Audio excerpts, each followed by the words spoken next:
Mommy? Oh shoot, I forgot I'm making a video. What's up everyone, my name is BoostStreams and welcome back to another Arknights video. Today we'll be uniting the Arknights mommies into one squad to clear various stages.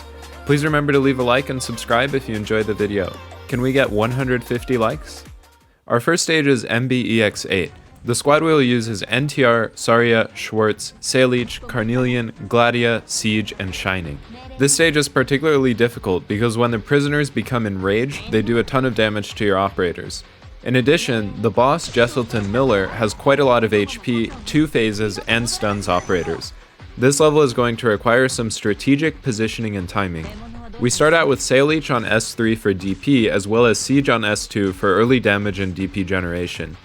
Salic S3 is great because it not only generates a ton of DP, but it also drops banners that nuke enemies and inflict the fragile effect, making them take more damage from all your operators. Next, we will NTR the big boys and Jesselton Miller up top with her skill 3, which deals true damage when blocking enemies with her blazing sun that she summons in front of her. If I had to pick an MVP for this clear, it would definitely be Mommy nearl. We will use Gladia to take care of the prisoners in the center lane with her long range and AoE vortex. My Gladia is only skill level 7, but if your Gladia is M3, she would be able to kill all of the prisoners with her skill. We'll use Shining on skill 3 to heal Salic, Siege, and NTR. Next, we deploy Schwartz on the bottom lane with her skill 3, which changes her range into a straight line and is thus perfect for dealing heavy burst damage to enemies from this position. Carnelian will be in the center to to deal AoE damage to approaching enemies. Finally, Saria will help block and heal on skill 1, and now we're ready for a flawless clear. Unless you're me, then the clear will be super scuffed and stressful. Keep watching to find out which one it is.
Next up is MN-9 from nearl's very own event.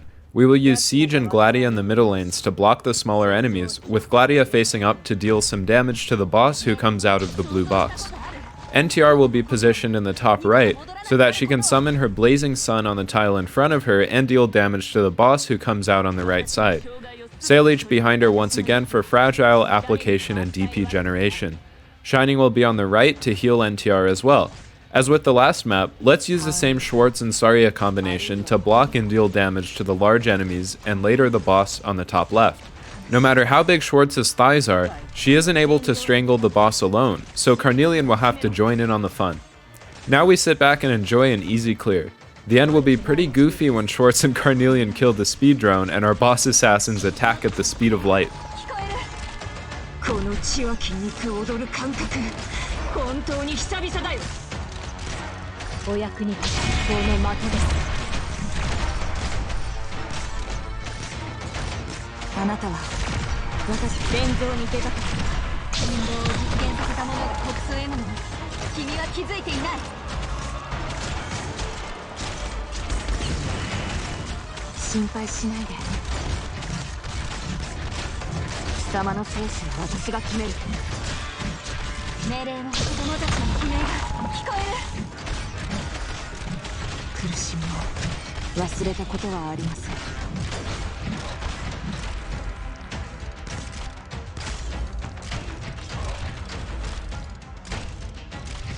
仰せのまま。ああ、かわいそうだね。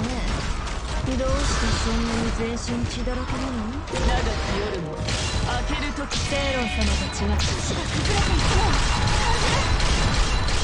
こんなの悲しいです。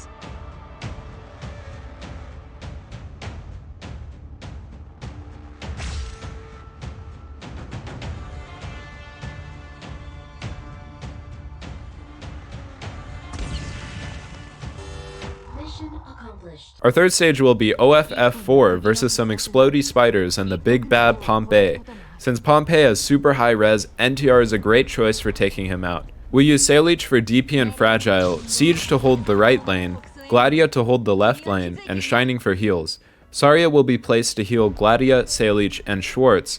Carnelian will be there to provide some extra damage, and NTR will assassinate Pompeii. To be honest, I definitely didn't need this many operators for this clear, but it was still fun to showcase all of them. Can I have some mother's milk?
The fourth and final stage of the squad will be WDEX7.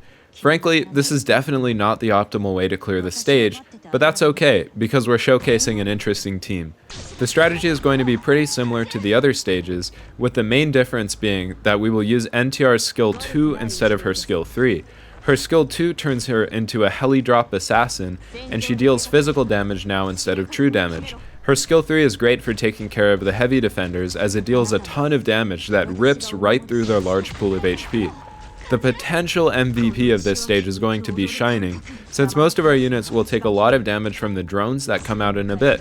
While Shining keeps Carnelian alive, she is able to do a lot of damage with her skill 3 to wipe out the drones as well as other enemies. Schwartz would probably be better on skill 2 here, but with this slightly odd positioning, her skill 3 ends up working out just fine. Gladia provides some range damage from behind, and overall this is a pretty simple clear.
この程度で止まると思うな。おしとや気をつけなよ。そう早く切り裂かれないようにね。 So how good is this team? It's definitely not a team I'd recommend bringing to a lot of stages. While every operator on this team is very strong, and not to mention mature, this is not a meta team or a super strong team by any means. But if you are a fan of Ara vibes, this is the team for you. What do you think of this team? Leave a comment down below. Which team do you want to see next? Thanks for watching. Peace.